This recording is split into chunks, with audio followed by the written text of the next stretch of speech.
Hi, I'm Gina Thompson. In this video, I'm going to take you through how to use our PTZ plugin panel within Dashboard. This panel relates to both our Ross Pivot Cam and select Sony PTZ models. So when Dashboard first opens, it opens with a gray screen here, unless you had it open previously. It might have some tabs there. But when it first opens, it has a gray screen here, and then on the left side, it has your basic tree view, which would be empty except for Dashboard services if you've never used Dashboard before. And then below, File Navigator. If you are familiar with Ross Pivot Cams, then you're familiar with using the File Navigator in order to serve up a panel for the Pivot Cam. That's no longer necessary. You can now do that through your PTZ cameras on the basic tree view. So here I have two cameras already set up in my PTZ camera view. You can see one of them is red and one of them is green. The red means that I am not connected to that, meaning that there's somehow, somewhere, a break in the connection, meaning that it's not connected to my network, or I'm not connected to the VPN that's on, or whatever it may be, and maybe it's turned off. I don't have access to slot 1. Slot 2 I do. That is what the green stands for, is that this is communicating with Dashboard. So for right now, I'm actually going to remove slot 2 and start that from scratch. So in order to add a PTZ camera to your Dashboard panel, you come up here to this plus sign, click on the plus sign, and then under cameras, if this is closed, it's going to look like this. So under cameras, you would select PTZ camera. Okay, and then you can double click it, or you can click it and click next, and then you put the IP address in that this camera is assigned to. After you select the IP address, underneath is the camera model. At the creation of this video, we only supported the Pivot Cam and Sony BRC cameras. However, that might change in the future, but the process is the same. You would still select camera model and then go from there. Next, you select the display name. I like to have a little bit of fun, so this one's name is Farnsworth. Okay, and then click Finish. Okay, now that it's connected, you can drop down the little caret, and it gives you the option for remote control. So under remote control, you click that, and it's going to serve you up. The very first panel is the presets panel.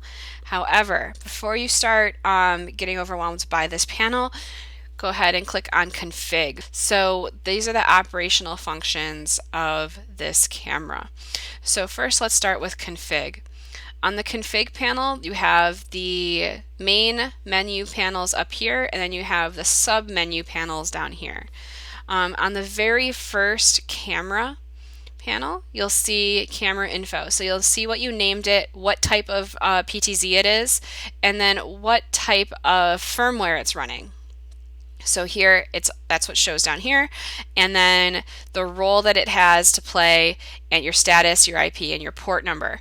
Now the role is important if you're going to be using PTZ cameras with Smart Shell.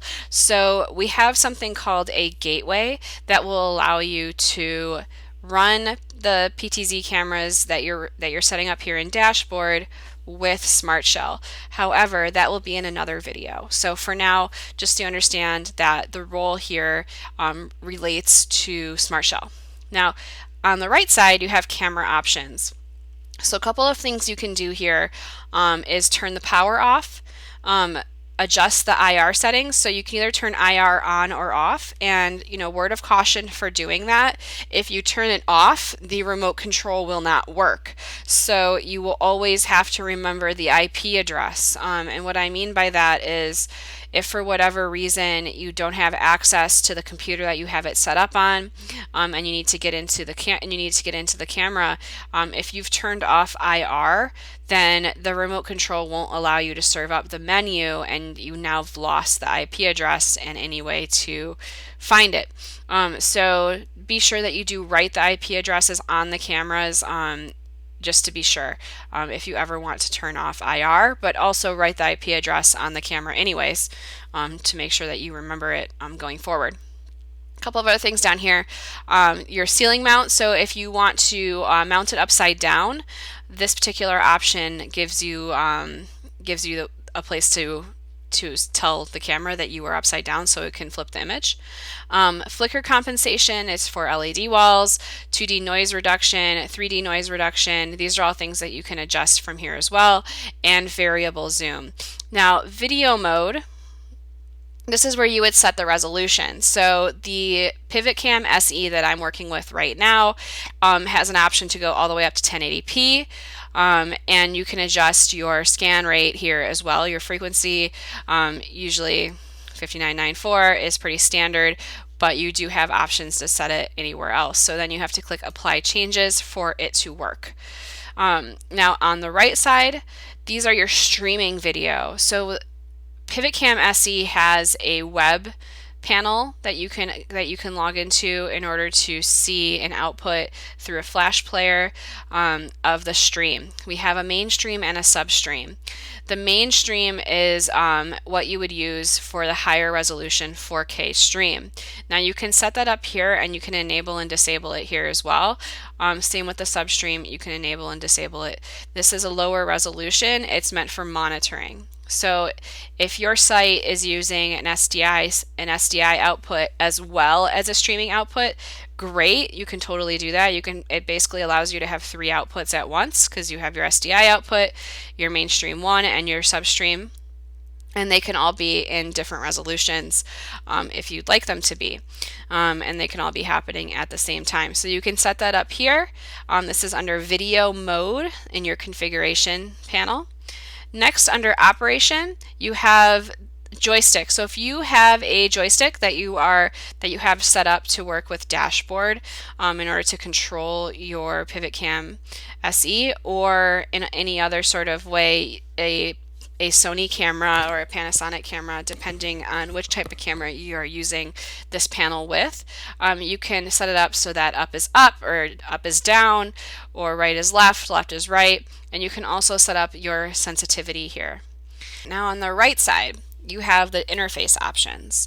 The interface options are really important for the very first time you set up your PTZ panel. And preset mode and store mode are the 2 most important areas. There's 2 options here. There's panel mode or shot box mode under preset. Panel mode, what that does is allow you to select an area and then select the action you want to do to that. For example, if I have a preset, I can select that where I want to save that preset, and then select store, and then store a new preset. If I want to recall a preset, I could click that preset and then click recall. If you put it in shotbox mode, for example, we'll go ahead and move it over to shotbox mode now.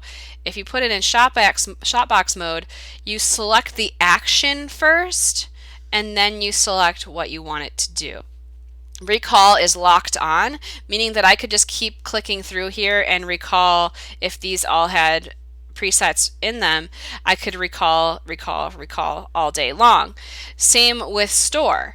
If store is selected, then I can select the area that I want to store a shot, click store. If I'll just move the camera a little bit, I could select this area, store a shot, click store. So now I have store locked on. Now if I want to delete these shots I made, I can lock delete on too, and then now these are deleted. It saves the name, but it deletes the shot. So that's what shotbox mode is. It locks the action item down here to what you want to do. So for the point of this video, I'm going to leave it in panel mode. So that means that I select the area and then I select the action. This is up to you. It's completely based on your workflow. If you like it one way or the other, you have the option to swap between, but our suggestion here is that you pick one to train your people with, and just leave it that way going forward so no one's confused, especially if they're used to clicking a preset and then clicking recall. Then if you move it to shotbox mode, they click the preset, it's going to go, and that might not be great if you're on air. Some cameras don't support ID starting at 0, so you might have to start them at 1. And manage presets on the camera and recalling presets from the camera does exactly that. So it allows whatever presets you make here to also be saved in the camera based on how many you can save. So in this case, I have 128 that I can save on my PivotCam SE. If I only had 12, then I would have to change this number to 12. And when I clicked enable here, it would only allow me to have 12 presets on my main page. So I have 128, so I'm going to save it at 128, and I'm going to disable that. But it is nice if you've already used this camera for something else and you're bringing it in to dashboard. It's also nice if you are worried that a camera might go down at some point, or you might lose your computer at some point. If you lose the computer, you know that all those shots are saved to the camera, so you can recall them from the remote or from an external panel. If you lose the camera, what's nice is that you have all the shots saved locally on the computer as well. So log level, this is to help with tech support. So we turn this on normal for for day to day. As you download, the default is normal. So this is if you call in the tech support, we can look through your logs and see what's going on, see if we can find anything that's wrong right away. The next and last sub menu here is the gateway menu, and there's going to be another video to explain this, but there's two different gateways. There's the Visca gateway and the Furio gateway, and what this allows for is Carbonite and or Smart Shell to use dashboard as a sort of server to allow use of these PTZ cameras by all machines. So not only can you use that in Smart Shell, but you could also use it in dashboard. You can also use it on Carbonite, and this is where you would set that up. Now let's go back to our presets menu. Once you have your configuration all set the way that you like it, this is our presets menu. So to start from the top left, you have the name of your camera. So this name is going to relate back to the same name that you made when we first started in the basic tree view. Next, you have the four main menus. So you presets, PTZ, paint, and config. And then next you have status. So this green dot means that I am connected to the camera. You'll see that same green dot on the left hand side here to show me that I'm connected to the camera. If I wasn't connected to that camera, that dot would be red. And also tell you that you can't open the panel when you don't have control over it. So in this case, my slot 1 is the camera named Ottawa. I cannot open that remote panel because I don't have access to it. It's not connected to this. So I'll double click my tab at the top to make this full screen again. So next here is our store options. So you can edit the default options if you want, so that you can make sure that when you recall a shot, it's recalling the same thing every time. This will be your default. Right now my default is to recall focus, not recall exposure, and not recall white balance. But if I want to do those three things, I can, and then you can label it however you'd like. I'll label it after me. So now my defaults are going to always keep focus, exposure, and white balance. Now below here, when I save a preset, so if I come and I save a preset, store preset, save preset 1, and I want to recall exposure and want to recall white balance, click store. Now I can come over here and I can tell it to ignore any of those things. So right now it's in full auto and it's in indoor, which means that that is a global setting. So I'm unable to recall an individual mode when the camera is in a global setting. The only way that I can recall an individual exposure is if I change the mode that the camera is currently in. And in order to change the current exposure mode, I would go to Paint, and I would change this to manual and put it to whatever I want it to put it to. So I'm just going to pick a bunch of random numbers. And now when I go back to preset, now it's in manual mode, so it'll allow me to recall that. Or I can decide to ignore that portion. Same with white balance. So right now it's in a global save mode, so it's an indoor. If I change that through the paint menu to manual and just pick whatever I want here, some random numbers. Now when I go back, now it's giving me the option to allow white balance to be recalled or ignore it during the recall. Now again, they have to be in manual modes in order for you to have any sort of ability to recall it differently from one preset to another. So preset 1 might have one type of exposure, preset 2 might have another, but the only way that you're going to be able to recall those separately and individually is if the camera's global setting is in manual. If you stored a bunch of shots in using manual mode, it doesn't make a difference if you have the camera running in full auto, because if you have it running in full auto, it's going to maintain the exposure settings that are set in the auto exposure. It's not going to recall a manually set exposure setting or white balance setting unless manual mode is on. Okay, so that is something we get a lot of questions about. Manual mode must be on for any individual exposure or white balance settings to be recalled individually. Those are global settings for the camera. So the global settings for the camera you can find here in Paint, and they're right here. So mode for the exposure, auto, manual, shutter priority, and iris priority are all different modes, and the only mode that allows you to change the recall from one shot to another is manual mode. And you have to leave the camera in manual mode forever if you want to use those presets going forward. If you save the presets in manual mode and then you move it to full auto, those presets, whatever was saved under exposure, will not recall. Okay, hope that's clear. Also on here you have the ability to delete or manage deleted presets. So for example, I have a couple of presets here that I deleted earlier. They didn't just go away forever. They went into this little trash bin, and if I want to bring them back, I can, or if I want to just delete them all, I can. So select all, discard all. So discard. Now across the bottom, I have my action items. So right now I have preset 1 selected. If I click recall, it's going to recall that shot.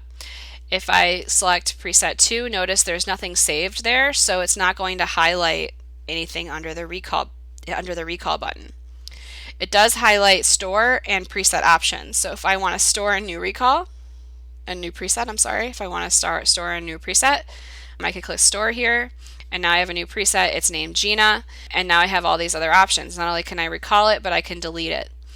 Next one, same thing. Now I'm going to go to edit preset options. So if I want to pick all these things before I save it, I can. So that's my preset options, those same things that you would do up here. Click store, we'll call this 1. And now you have all these options. So if I go back to Gina here, I can now delete it, I can recall it. So go ahead and recall it. It has a bar that shows, it's a progress bar depending on how fast the recall is going to go. One thing you cannot do with this PTZ camera is you cannot control how fast it recalls. It's going to go to that shot as fast as it can. You also cannot control which axis is done first. So the way that the camera works is it's just going to do whatever's the fastest first.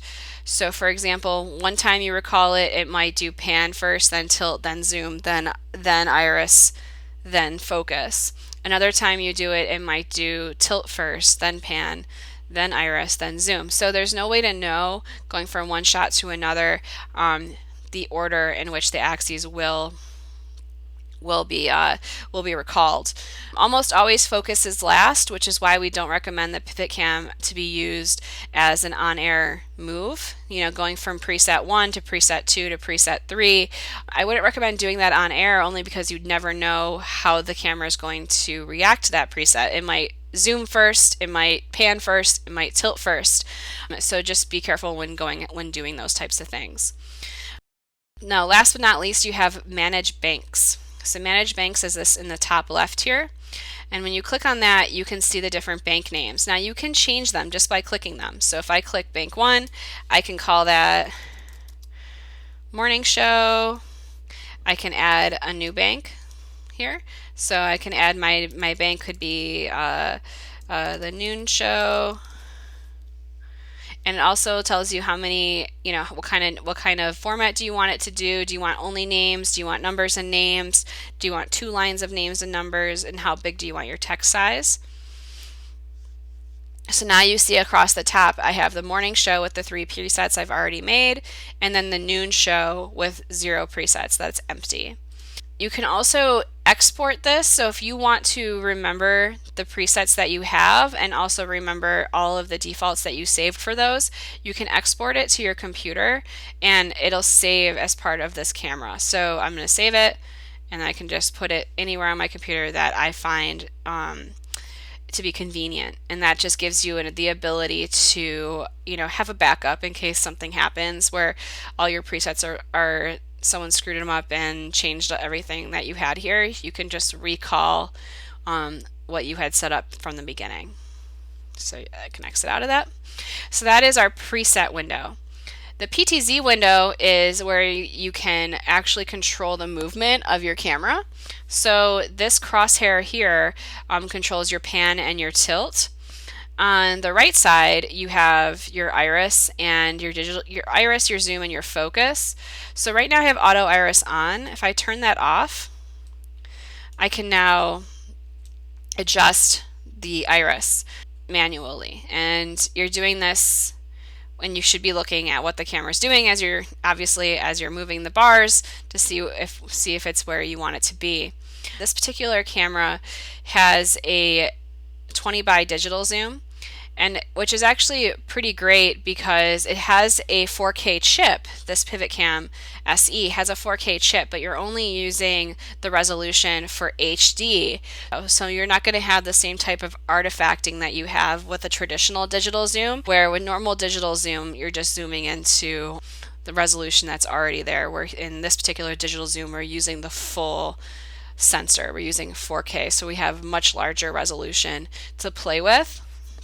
So if you do want to use digital zoom in order to increase the zoom on the camera, I recommend checking it out. It's not as bad as traditionally it was when you would see cameras that use digital zoom. Beneath that, you have sliders for your zoom. And again, you'll see going in and out on your zoom on the lens. Autofocus, I currently have it on. If you turn it off, then you can focus the PivotCam here. One push autofocus, what that does is it gives you a real quick focus if you need it. The next panel is our paint panel, and I showed this to you briefly earlier. On the left side you have exposure, and on the right side you have color.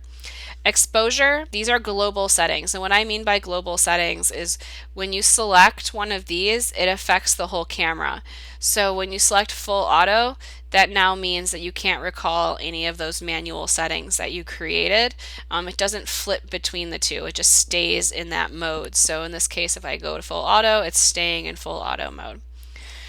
When you're in manual mode, you have the ability to adjust the iris. You can adjust it here, or you can adjust it on this page as well. So there's two places for you to adjust your iris. Shutter and gain are also here to adjust in manual mode. On the right side, you have color. So this is your white balance mode. The PivotCam relies 100% on your white balancing, so getting a good white balance is really key to making the picture look good. I suggest setting all the cameras up with the exact same piece of white, so that way they look as close to each other as possible. They look as similar as they possibly can, all the colors do. And you can do this with auto white balance. Now, it does have a manual option if you need to use it, but it only gives you red and blue gain in order to adjust in that manual option. Your green is going to be through your luminance or through your iris. So as you adjust your iris, you'll see that your colors may shift a little bit as you add more green. Now, sodium lamp, fluorescent, these are all just other options that you can use in your white balance mode. You also have down here the ability to open your on-screen menu. You can do that here. You can also do it here in the config page. So you have that ability in 2 places. This does come in handy if you lose the remote and need to get in to adjust the IP address. All right, and the config menu I'd already gone over. If you have any questions about this, feel free to reach out to any of us and to any people in tech support, any of us at Ross, and we can help you out, get you to the right people.